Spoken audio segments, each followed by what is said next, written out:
Hello, guys. So I want to talk to you about Isabel Maria Harris, a rural Mormon woman from Utah when it was still a territory in the 1880s. She was imprisoned because she refused to answer questions regarding her plural marriage to a former husband to a grand jury at the Beaver, Utah courthouse. So she was imprisoned there with her infant son, Horace, for a couple of months. The church has been, the LDS church has been working on, or they had released in the previous year, uh, a kind of digitized version of her journals as she was in prison. And it is a very important aspect of Mormon history that I think that all the people in the church should be learning about. I'm not a Mormon, by the way. I'm very interested in Mormon history, but I think um, her story isn't a story that is incredibly dramatic in a way. She gets sent to prison. She becomes something of a national celebrity in some way. Many Mormon women come to the prison where she's being held at, and she is, you know, she's kind of a person that is. She isn't like a lot of modern Americans who are obsessed with money and power. She just wants essentially to defend the faith, right? But she's not an ideologue or anything. She just wants the best for her and her son and her family. She, in spite of marrying three times in her life, she never strayed away from the church at all. She seemed to have been, a country girl who just, these are people who are straight. What I mean straight, they don't get caught up in all these philosophical questions. They know what is moral and what is not. She clearly, uh, was not going to allow the Mormon Church or the LDS Church to be defamed by, uh, people who wanted to do harm to the church. I mean, you have to understand that the Mormon Church had been allowing women to vote since 1870, and a law would be passed in a couple of years after her imprisonment to remove the voting rights of women in Utah. However, a lot of people thought that Mormons were a threat to the United States, and Isabel was standing up for Mormons all over the country and the world. Generally speaking, when I see stories such as this, um, it really reminds me, as a millennial, you know, it is easy to criticize people who cannot speak back. So, it's her generation, uh, wasn't, especially in Utah, they were the first generation to be born in this territory, not to have migrated to Utah. Um, she's living in a very rural environment. I've looked through her letters. There's a lot of misspellings, but at the end of the day, she was a country girl at heart. Uh, she wasn't a sophisticated, she wasn't a Susan B. Anthony suffragette or something. She wasn't, Mary Astor or something. She wasn't, somebody who, uh, she wasn't like some opera singer or something. She was just a simple woman who knew what she wanted in her life. She made mistakes. She, moved from one marriage to another, but she never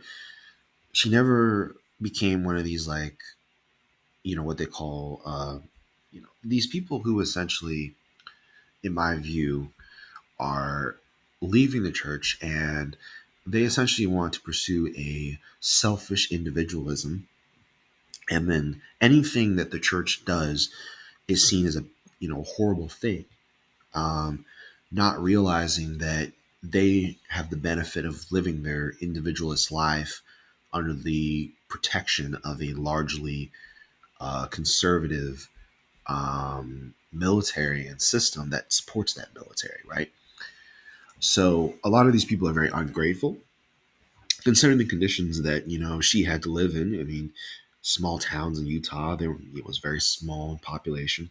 Uh, Salt Lake City was up and coming, but it was not what it was now, or not even today. Salt Lake City is I live in Northern Virginia, and it's not a Salt Lake City is not like some like 2 million people live there or something. Is it? It's not that. It's a pretty small city. Has a lot of history, but you know, it isn't like some huge city.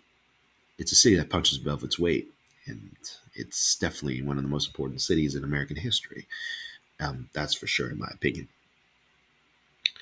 However, her story shows that that simply standing up for your beliefs and being true to it, and not because you want to make money on it, is absolutely worth it, right? It's not about the gravy train. It's not about whether I get accepted by a community, this community or that community. She just decided to do what she thought was right. My mother come from a country town as well, a village, um, and I can definitely see a lot of her in Isabel, um, all those years ago.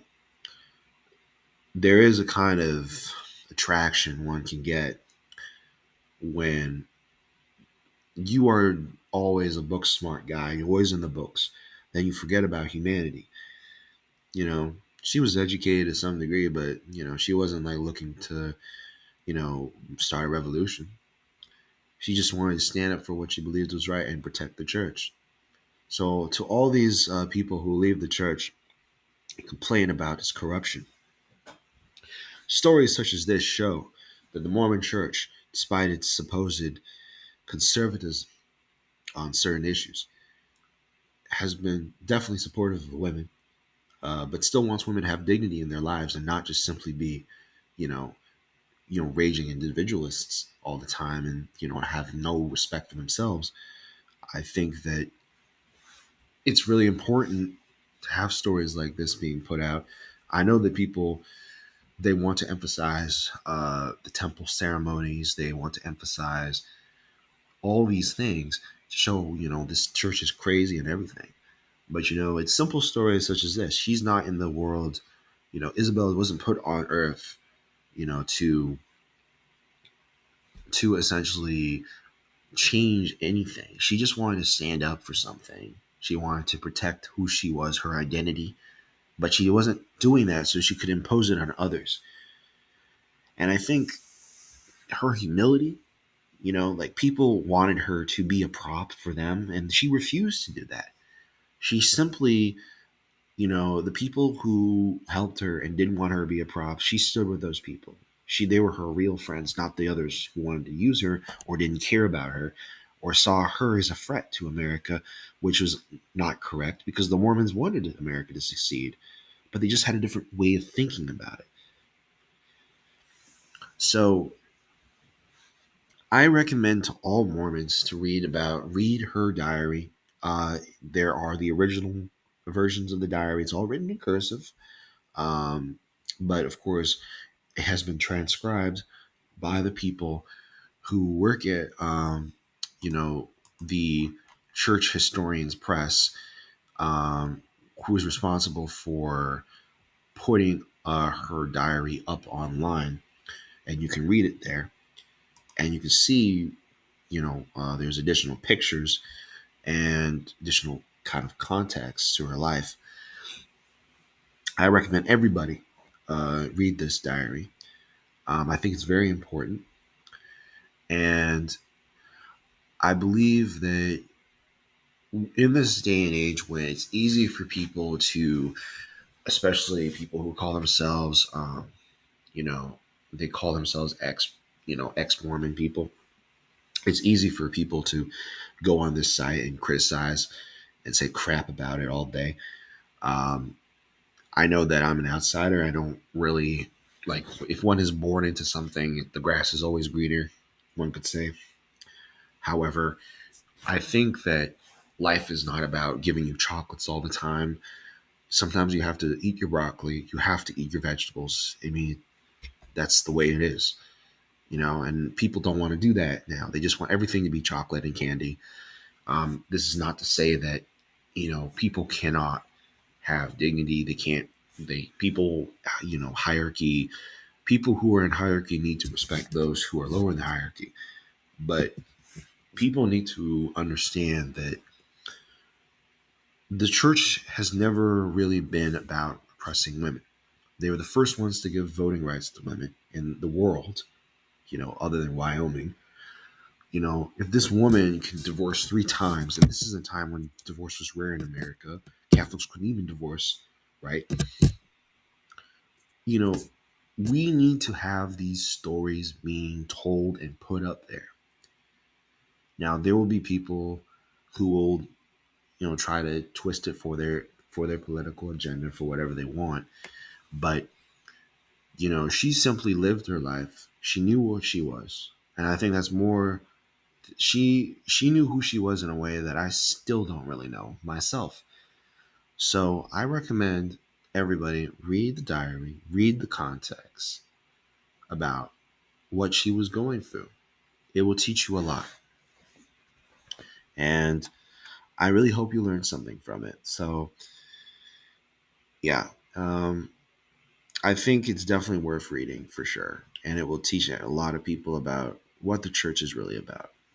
And the church isn't perfect, and people have a tendency when it comes to Christianity, if one person does something bad, then the whole thing is bad. That's not how it works. Life is not about getting everything you want. Not everything is going to be perfect. Not everything is going to be completely geometric. Human beings, mathematics is important, but we are not simply can be reduced to, mathematical formulas and everything having to be a certain equation correct and equals a certain way. It doesn't work that way. There's no scientific law to explain our behavior. So we need to we need to be willing to give these people, we have to be willing to understand our history.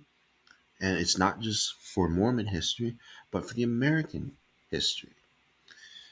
If people are not willing to learn this history, if they want to believe that the future, that we can be freed from history itself, they're walking into falsehoods that are going to damage this country even more. We're doing a disservice to people such as her if we're just going to take the easy route and think we are not bound by gravity and we can do whatever we want, which isn't true. There's still gravity on this planet, no matter what we say. It's easy to hide behind the money and the screen, but it's people such as her that bring me back to reality and make me realize it is virtue that you know, is worth standing up and protecting. And we can say, whether she's brainwashed or no, she's not. She believes in this stuff and she's not brainwashed at all. So I know that this is kind of like I went on a long while on this, but when I was reading the diary, it really taught me something. I love reading this kind of stuff. I love reading old newspapers, Deseret News, you know. I love reading those very old newspapers in the Deseret News from the 1850s and the 1860s. I really love reading these things. I think it's important we learn our history. I think it's important we have approach our own policy decisions, our own policy in our time with humility and respect for our ancestors and what they did. And that is important. And not think that we can just simply live without gravity. Just because one makes a mistake doesn't mean everything goes wrong in an organization. The Mormon Church has done many great things. That doesn't mean they're perfect. That doesn't mean they're infallible. That doesn't mean that, just because they make a mistake, that means we throw out everything. So I really don't really care for ex Mormons at all. Honestly, I think they're just there for attention.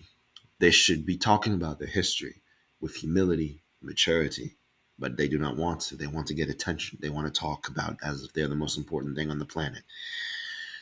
This is why when I go back to Maria Harris, I say that her humility should be an example for us all. Not everything has to be about us, and it's in these cases that we learn a little bit about ourselves. So that's why I say to everybody, please read the diary. So thank you for listening to me. Please remember to subscribe, and I'll be talking more about early Mormon history on this channel. I haven't been really uploading videos that much, but I'm definitely going to be uploading a lot more. So please be on the lookout for them, and I will definitely be uploading more. And I do look forward to the conversations that we can have on these topics. And thank you for watching my video. Thank you.